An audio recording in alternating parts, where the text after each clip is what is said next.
My legs are longer, added Bazarov with a smile. 1, 2, 3.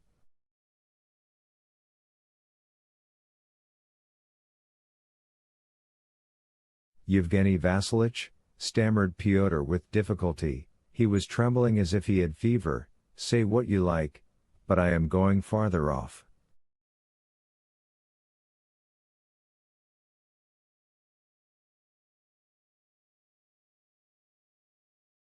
Four, 5, all right, move away, my good fellow, you can even stand behind a tree and stop up your ears, only don't shut your eyes, and if anyone falls, run and pick him up.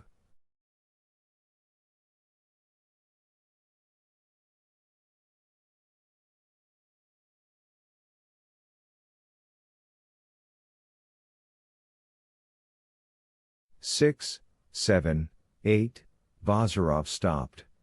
Is that enough? He asked, turning to Pavel Petrovich, or shall I add 2 paces more?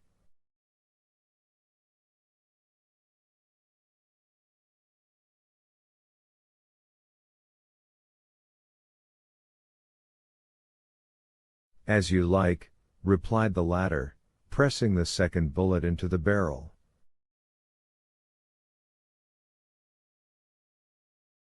Well, we'll make 2 paces more. Bazarov drew a line on the ground with the toe of his boot. There's the barrier.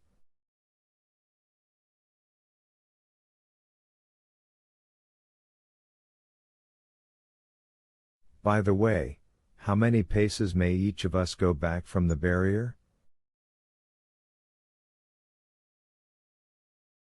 That's an important question too. It was not discussed yesterday. I suppose, 10, replied Pavel Petrovich, handing Bazarov both pistols. Will you be so good as to choose?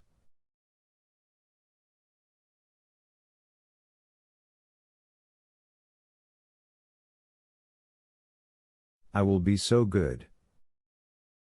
But you must admit, Pavel Petrovich, that our duel is unusual to the point of absurdity.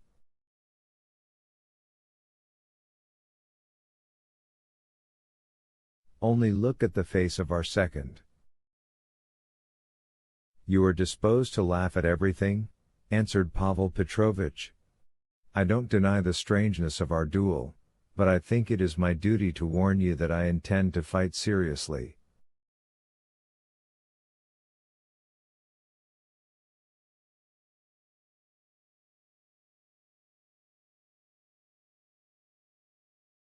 A bon entendeur, salut.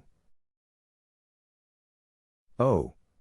I don't doubt that we've made up our minds to do away with each other, but why not laugh and unite Udal Dulce?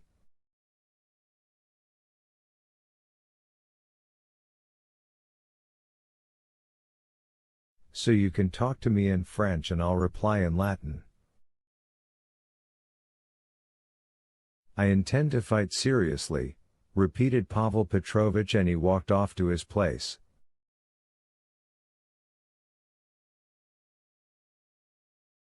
Bazarov on his side counted off 10 paces from the barrier and stood still.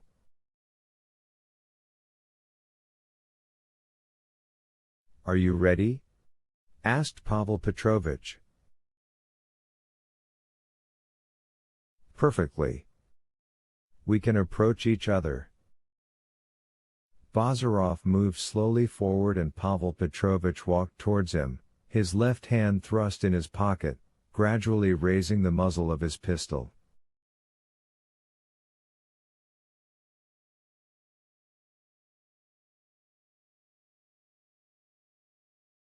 He's aiming straight at my nose, thought Bazarov, and how carefully he screws up his eyes, the scoundrel.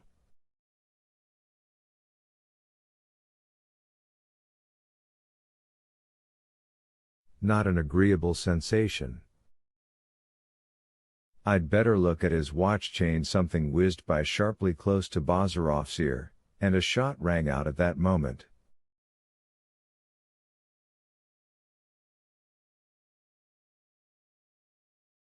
I heard it, so it must be all right, managed to flash through Bazarov's brain.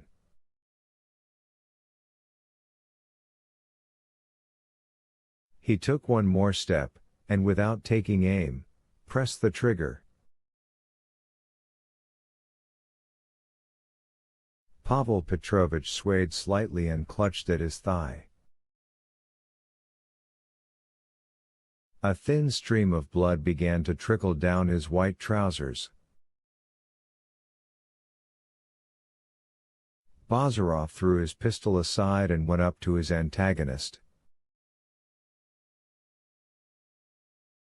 "Are you wounded?" he asked. "You had the right to call me up to the barrier," said Pavel Petrovich. "This is a trifle."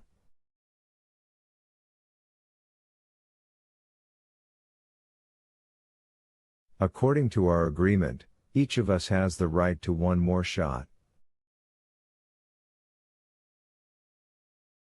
"Well, but excuse me, we'll leave that to another time," answered Bazarov, and caught hold of Pavel Petrovich, who was beginning to turn pale. "Now I'm no longer a duelist but a doctor, and first of all I must have a look at your wound."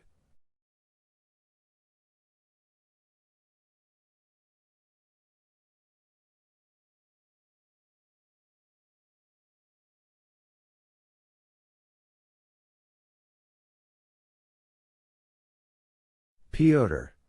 Come here, Pyotr! Where have you hidden yourself?"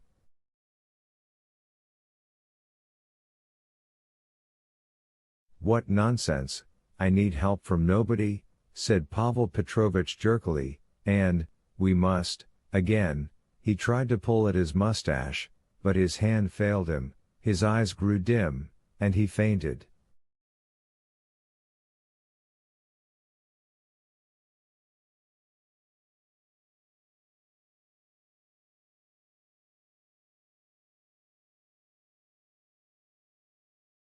"Here's a pretty pass."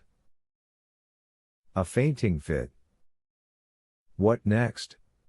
Bazarov exclaimed involuntarily as he laid Pavel Petrovich on the grass. "Let's see what is wrong."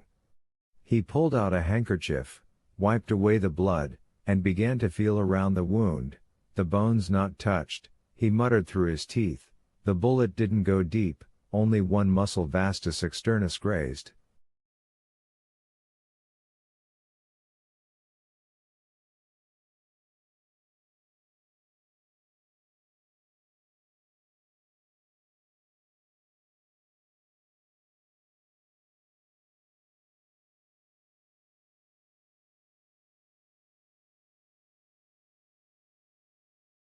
"He'll be dancing about in 3 weeks."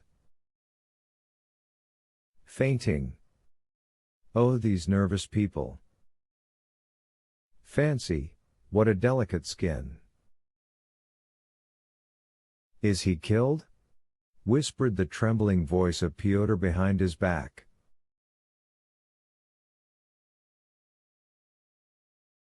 Bazarov looked round. "Go for some water quickly, my good fellow, and he'll outlive you and me yet."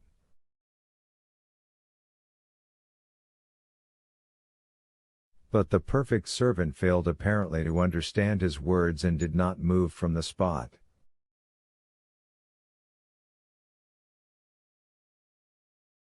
Pavel Petrovich slowly opened his eyes. "He's dying," murmured Pyotr and started crossing himself. "You are right, what an idiotic face," remarked the wounded gentleman with a forced smile.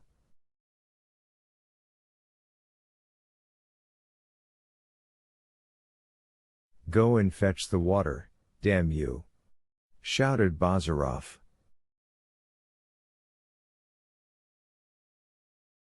"There's no need, it was a momentary vertigo. Help me to sit up, there, that's right, I only need something to bind up this scratch, and I can reach home on foot, or else you can send for a droshky for me."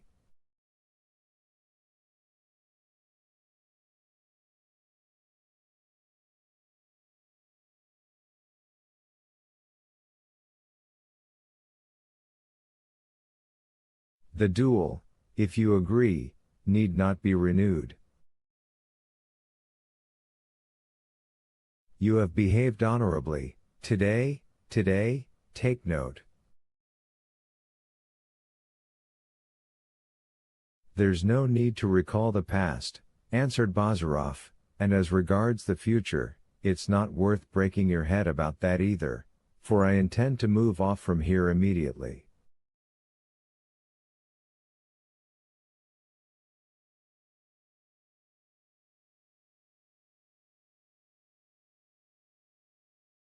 Let me bind up your leg now. Your wound is not dangerous, but it's always better to stop the bleeding.